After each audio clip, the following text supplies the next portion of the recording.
College football is a reality television show, and there's no other way to describe it because you will not see it in any other sport. If you're a fan of Major League Baseball, this doesn't happen. If you're a fan of the NFL, this definitely does not happen. And if you're a fan of the NBA or NHL or rugby or cricket, this doesn't happen.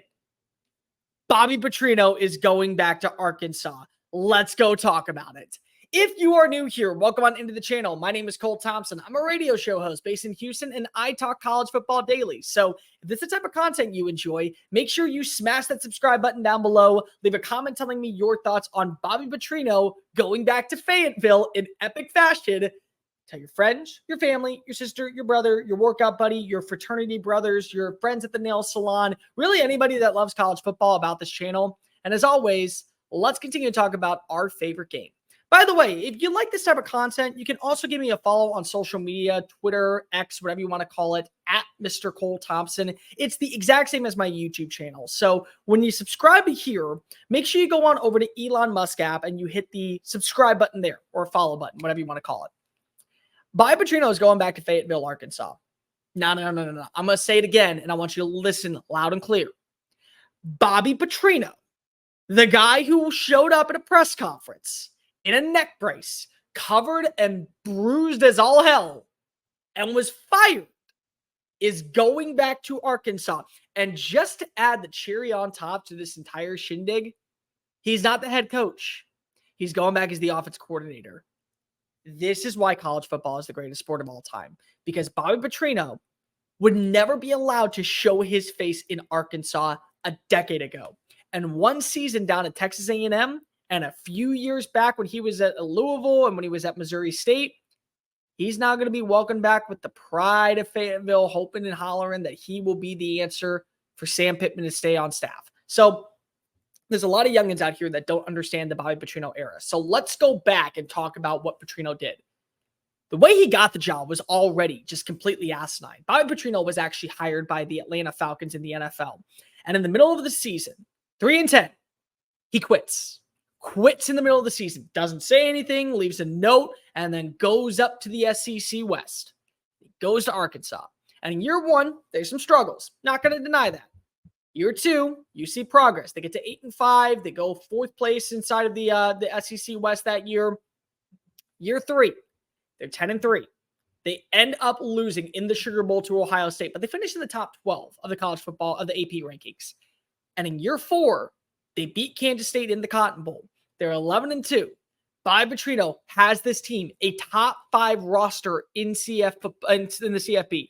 They are looking like a team of destiny going into 2012. And on April 1st of all days, so April Fool's Day, Bobby Petrino gets in a car wreck. Not a car wreck. It was actually a motorcycle accident. And he tells people, I was riding my motorcycle by myself and I crashed. No, that's not what happened. Instead, a female staffer will leave her name private because we don't want anyone to be out of line. You can look it up. 25-year-old former volleyball player was riding on the back of that motorcycle.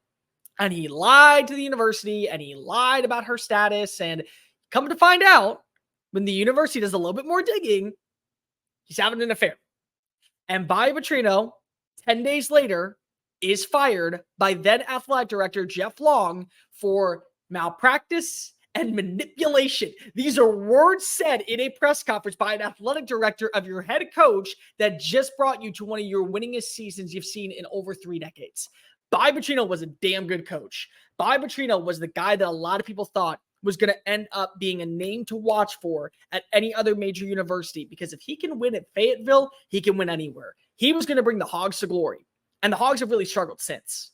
Outside of one exceptional year with Sam Pittman in 2020, they've been nothing. It has been a dumpster fire. They've been pig roasted. There have been jokes on jokes on jokes about the future of Arkansas football. And now he's back. And now he's back as the offensive coordinator. And this is a big deal for a multitude of reasons. For starters, you did a lot of vetting. And Pete Thamel from ESPN even said it. They're vetting the former coach to be the OC. They did a lot of research. Okay, can we trust this guy? Can he be back inside of Fayetteville and it won't end up being a problem? In my opinion, no.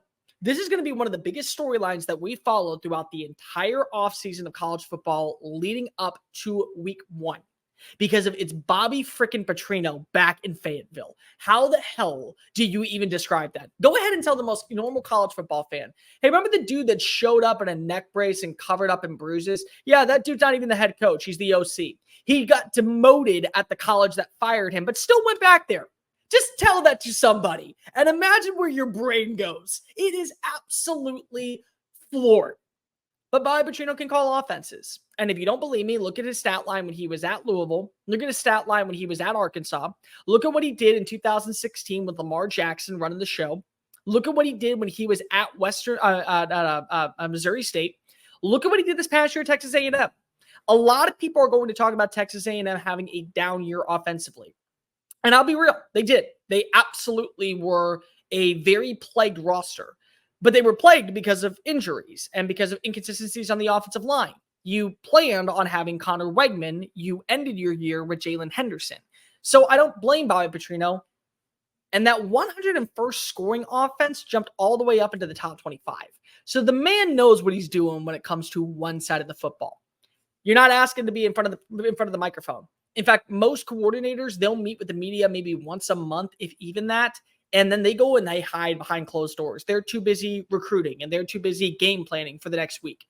And so if you get the right quarterback, because KJ Jefferson more than likely will be transferring, and if you get the right personnel around the next quarterback and you find a way to make sure your offensive line is stout, which really shouldn't be a problem because Sam Pittman's one of the biggest evolutionaries when it comes to building offensive lines.